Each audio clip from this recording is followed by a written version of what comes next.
দুবলার চরে এভাবে মাছ বাছাই করার কাজ করা হয়।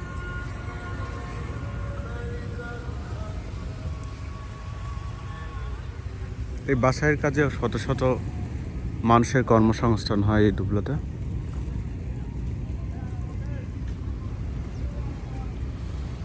কেউ মাছ বাছাই করে, কেউ আবার মাছ সংগ্রহ করে, আবার কেউ কিছু অংশ মানুষ যারা এই সাগরে মাছ ধরতে যায়।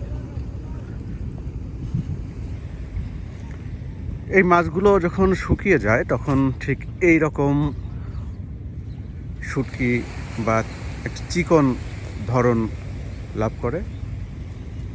এরপর জেলেরা মাছ এভাবে বস্তায় বন্দি করে এগুলো দেশে বিভিন্ন জায়গায় কার্গোর মাধ্যমে পাঠানো হয়।